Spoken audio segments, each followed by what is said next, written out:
New to contemplation, which often had come into my thoughts in former times, when first I began to see the merciful dispositions of heaven and the dangers we run through in this life. How wonderfully we are delivered when we know nothing of it. How, when we are in quandary, as we call it, a doubt or hesitation whether to go this way or that way, a secret hint shall direct us this way when we intended to go that way. Nay, when since our own inclination and perhaps business has called us to go the other way, yet a strange impression upon the mind, from we know not what springs, and by we know not what power, shall overrule us to go this way. And it shall afterwards appear that had we gone that way, which we should have gone, and even to our imagination ought to have gone, we should have been ruined and lost. Upon these and many like reflections, I afterwards made it a certain rule with me, that whenever I found those secret hints or pressing of mind to doing or not doing anything that presented, or going this way or that way, I never failed to obey the secret dictate, though I knew no other reason for it than such a pressure of such a hint hung upon my mind.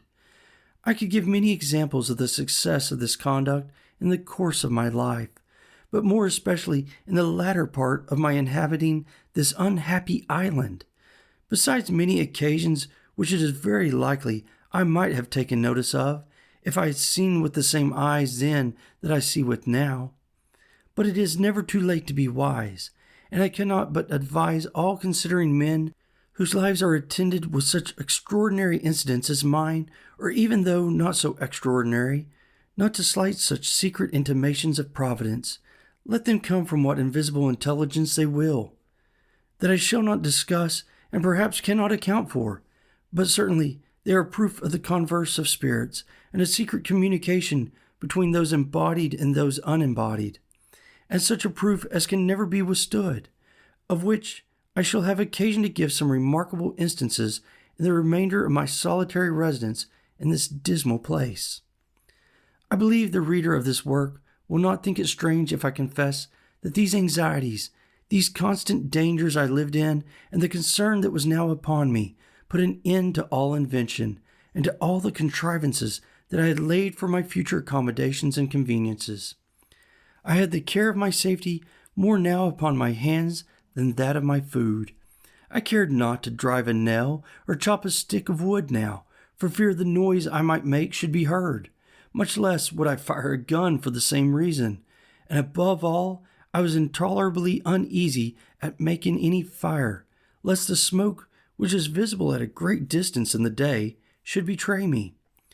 For this reason, I removed that part of my business which required fire, such as burning of pots and pipes, into my new apartment in the woods, where, after I had been some time, I found to my unspeakable consolation a mere natural cave in the earth, which went in a vast way, and where, I dare say, no savage, had he been at the mouth of it, would be so hardy as to venture in, nor indeed would any man else, but one who, like me, wanted nothing so much as a safe retreat. The mouth of this hollow was at the bottom of a great rock, where, by mere accident, I would say, if I did not see abundant reason to ascribe all such things now to Providence. I was cutting down some thick branches of trees to make charcoal, and before I go on, I must observe the reason of my making this charcoal, which was this. I was afraid of making a smoke about my habitation, as I said before, and yet I could not live there without baking my bread, cooking my meat.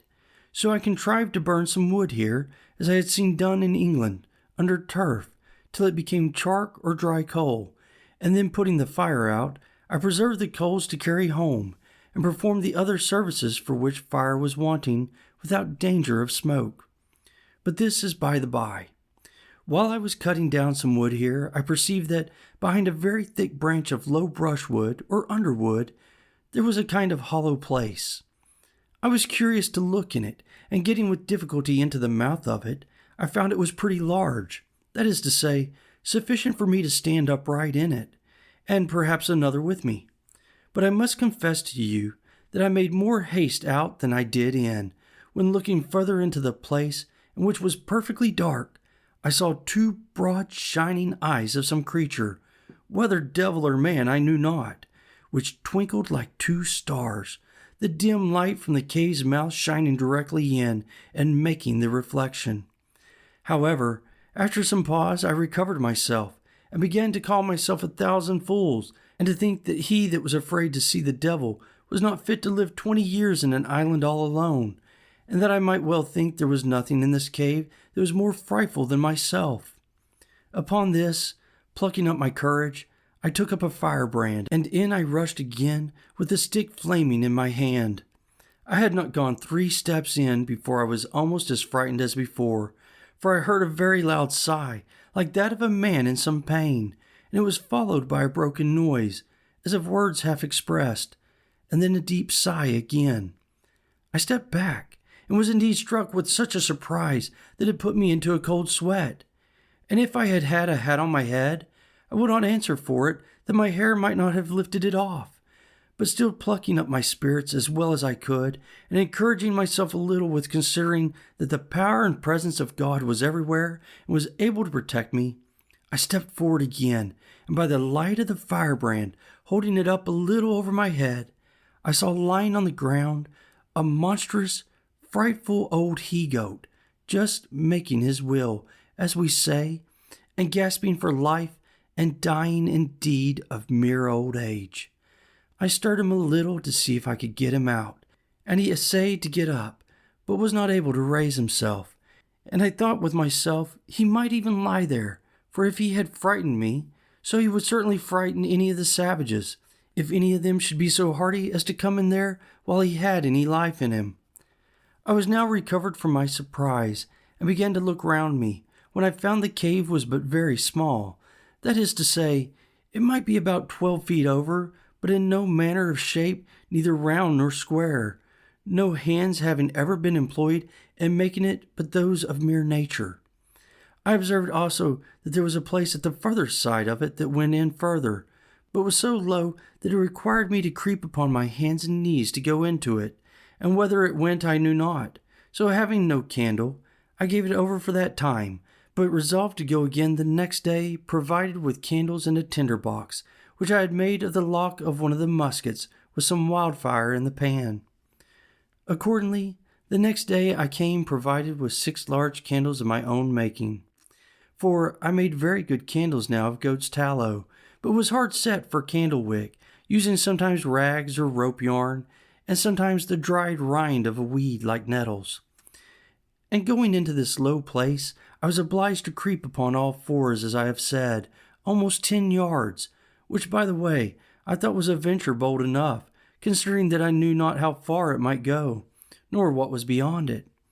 When I had got through the strait, I found the roof rose higher up, I believe near 20 feet, but never was such a glorious sight seen in the island, I dare say, as it was to look round the sides and roof of this vault or cave. The wall reflected 100,000 lights to me from my 2 candles. What it was in the rock, whether diamonds or any other precious stones, or gold, which I rather suppose it to be, I knew not. The place I was in was a most delightful cavity or grotto, though perfectly dark. The floor was dry and level, and had a sort of a small loose gravel upon it, so that there was no noxious or venomous creatures to be seen. Neither was there any damp or wet on the sides of the roof. The only difficulty in it was the entrance, which, however, as it was a place of security and such a retreat as I wanted, I thought was a convenience, so that I was really rejoiced at the discovery, and resolved without any delay to bring some of those things which I was most anxious about to this place. Particularly, I resolved to bring hither my magazine of powder and all my spare arms, 2 fowling pieces, for I had 3 in all, and 3 muskets, for of them I had 8 in all. So I kept in my castle only 5, which stood ready mounted like pieces of cannon on my outmost fence, and were ready also to take out upon any expedition. Upon this occasion of removing my ammunition, I happened to open the barrel of powder which I took up out of the sea, and which had been wet, and I found that the water had penetrated about 3 or 4 inches into the powder on every side, which, caking and growing hard, had reserved the inside like a kernel in the shell, so that I had near 60 pounds of very good powder in the center of the cask. This was a very agreeable discovery to me at that time, so I carried all the way thither, never keeping above 2 or 3 pounds of powder with me in my castle, for fear of a surprise of any kind. I also carried thither all the lead I had left for bullets. I fancy myself now like one of the ancient giants who were said to live in caves and holes in the rocks, where none could come at them, for I persuaded myself, while I was here, that if 500 savages were to hunt me, they could never find me out, or if they did, they would not venture to attack me here.